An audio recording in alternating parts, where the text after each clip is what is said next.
குர்பானி பிராணிகளை தேர்வு செய்பவர்கள் அந்த பிராணிகளின் வயது வரம்புகள் குறித்து நாம் அறிந்து கொள்வதற்கு கடமைப்பட்டிருக்கிறோம். குர்பானி பிராணிக்கு எத்துணை வயது இருந்தால் அந்த பிராணிகளை தேர்வு செய்யலாம் என்பது குறித்து அல்லாஹுவின் தூதர் அவர்கள் ஹதீதுகளிலே மிக தெளிவாய் விளக்குகிறார்கள். நபி ஸல்லல்லாஹு அலைஹி வஸல்லம் அவர்கள் கூறுகிற செய்தி சஹீ முஸ்லிமிலே பார்க்கிறோம். 3971வது செய்தியாய் பதிவு செய்யப்பட்டிருக்கிறது. ஜாபிர் பின் அப்துல்லா ரலியல்லாஹு அன்ஹு அறிவிக்கிறாங்க, லா தஜ்பஹு இல்லா முசின்னா, முசின்னாவை தவிர நீங்கள் குர்பானி பிராணிகளை அறுக்க வேண்டாம். இல்லா ஐயசுர அலைக்கும் ஃபதத்பஹு ஜதஆ மினத்-தஅன், ஒருவேளை முசின்னா வாங்குவது சிரமமாக இருக்குமானால் ஒரு வயதிற்கு உட்பட்டதை நீங்கள் அறுத்து குர்பானி கொடுத்து கொள்ளுங்கள் என்கிற செய்தியை பார்க்கிறோம். அப்போ பிராணிகளை தேர்வு செய்கிற பொழுது முசின்னா என்கிற நிலையில் இருக்கிற பிராணிகளை நாம் தேர்வு செய்ய வேண்டும். மற்றும் ஒரு செய்தியை பார்க்கிறோம். சஹீ முஸ்லிம்ல 3634வது செய்தியாய் உக்பா பின் ஆமிர் ரலியல்லாஹு அன்ஹு அறிவிக்கிறாங்க, ரசூல் ஸல்லல்லாஹு அலைஹி வஸல்லம் அவங்க குர்பானி பிராணிகளை பங்கிட்டு கொடுத்தார்கள். அதில் எனக்கு ஜத என்கிற நிலையில் உள்ள பிராணி கிடைத்தது.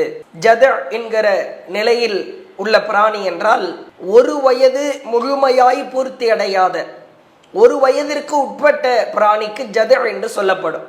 அப்போ அல்லாஹ்வுடைய தூதர்கிட்ட போய் சொல்றாங்க, எனக்கு ஜத என்ற பிராணி தான் நீங்கள் பங்கு வைக்கும் பொழுது கிடைத்திருக்கிறது, நான் என்ன செய்வது என்று கேட்கிற பொழுது அல்லாஹ்வுடைய தூதர் நீங்கள் அதை குர்பானி கொடுத்து கொள்ளுங்கள் என்ற அனுமதி கொடுத்த செய்தியை பார்க்கிறோம்.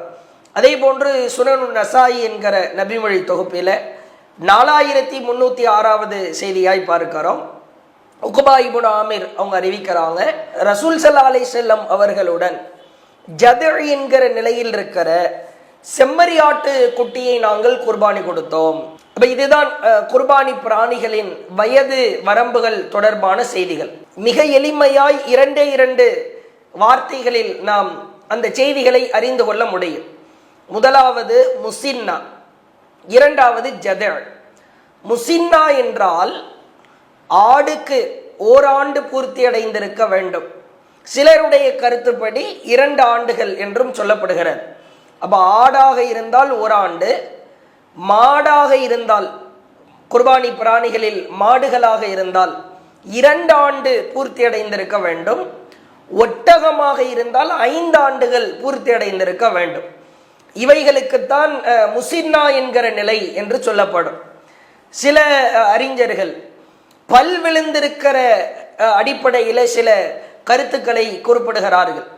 இப்போ தட்பவெட்ப சூழல் காரணமாக சில இடங்களில் வெப்பம் அதிகமாக இருக்கும், சில இடங்களில் குளிரும் வெப்பம் கலந்திருக்கும். அப்போ பற்கள் விழுகிற நிலையை கவனத்திலே வைத்து நாம் தேர்வு செய்வதில் அங்கே சிரமம் ஏற்படும். இப்போ முசின்னா என்று சொன்னால் ஆடாக இருந்தால் 1 ஆண்டு பூர்த்தி அடைஞ்சிருக்கணும், மாடா இருந்தால் 2 ஆண்டு பூர்த்தி அடைஞ்சிருக்கணும், ஒட்டகமாக இருந்தால் 5 ஆண்டு பூர்த்தி அடைந்திருக்க வேண்டும். முசின்னா பிராணிகளை தேர்வு செய்வது சிறந்தது. ஜத என்று சொன்னால் அரபியிலே ஜத என்கிற நிலை குர்பானி பிராணிகளில் 1 ஆண்டு பூர்த்தி அடையாத 6 மாதத்திற்கு மேற்பட்ட 6 மாதத்திற்கு மேற்பட்டு இருக்கும், 1 ஆண்டு 1 வயது முழுமை அடைந்திருக்காது. இந்த இடைப்பட்ட நிலைக்கு ஜத என்று சொல்லப்படும். இப்போ முசின்னா பிராணி ஆடுகளை தேர்வு செய்கிறோம். 1 வருடம் பூர்த்தி அடைஞ்சிருக்குதா, மாடா இருந்தால் 2 வருடம் பூர்த்தி அடைந்திருக்கிறதா, ஒட்டகமாக இருந்தால் 5 வருடம் பூர்த்தி அடைந்திருக்கிறதா என்பதை நாம் முதலாவது அம்சமாய், சிறப்பான அம்சமாய், சிறந்ததாய் அதிலே தேர்வு செய்ய வேண்டும். ஒருவேளை முசின்னா பிராணிகள் கிடைக்கவில்லை அல்லது முசின்னா பிராணிகளை கொடுப்பதற்கான சக்தி இல்லை, பொருளாதார நெருக்கடியாக இருக்கிறது, அப்படி என்று சொன்னால் ஜத நிலையில் இருக்கிற பிராணிகளை நாம் கொடுத்து கொள்ளலாம். 6 மாதத்திற்கு மேல் இருக்க வேண்டும். 1 வருடத்திற்கு உட்பட்டு இருந்தால் அதற்கு ஜத நிலையில் உள்ள பிராணிகள் என்று சொல்லப்படும். முசின்னாவை தேர்வு செய்வது சிறந்தது. முசின்னா கிடைக்கவில்லை, அல்லது ஓராண்டு பூர்த்தியான ஆடோ, 2 ஆண்டு பூர்த்தியான மாடுகளோ, 5 ஆண்டு பூர்த்தியான ஒட்டகமோ கொடுப்பதற்கான பொருளாதார வசதிகள் நமக்கு இல்லை. அப்படி இருக்கும் பட்சத்தில் ஜத என்கிற அந்த நிலையில் இருக்கிற பிராணிகளை நாம் தேர்வு செய்து கொள்ளலாம்.